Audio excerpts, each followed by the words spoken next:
crush me. It smells fantastic in here. His brown eyes sparkled as if he were on the brink of laughter. Now that I'm no longer training, I can have a treat every once in a while. I'll take the pumpkin one. I grabbed the last pumpkin from the platters. No longer training? What did that mean? I set the scone on a plate and slid it across the wide counter. God help me. I could smell his cologne.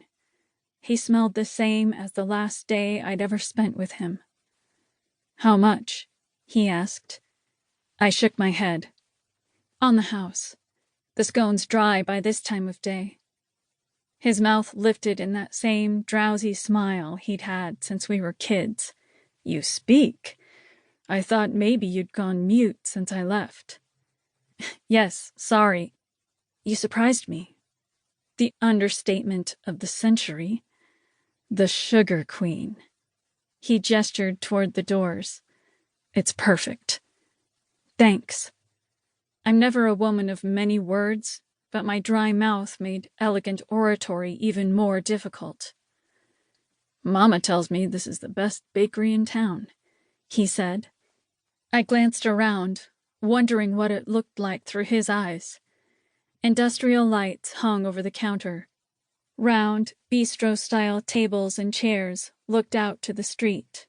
A silver espresso machine and a refrigerator with pre-made items took up one side, with the register and counter on the other. A chalkboard with the menu hung on the wall, written in my neat handwriting. Every morning I set out the day's offerings on various platters and boards in an attractive display on the counter. It's the only bakery in town, I said. He smiled again and lifted one thick eyebrow. Probably because no one dares compete with you. Trapper, always kind and encouraging to everyone he ever met. Lifting people up was like a mission with him. He could find the best part of a person, no matter who they were. He never missed an opportunity to inspire or encourage. I'd almost forgotten what it was like to bask in the glow of his compliment. Back in the day, it had been the only antidote to my mother's criticism. And there it was. I ached with wanting him, as if no time had passed. No, I screamed silently. Don't let him break you. Not again. What are you doing here? I asked. I mean, here in town. I've moved home. Didn't Breck and Huck tell you? Breck and Huck and Trapper were best friends from childhood. And no, they had not mentioned that Trapper was moving home permanently. Oh, God. How could this be happening?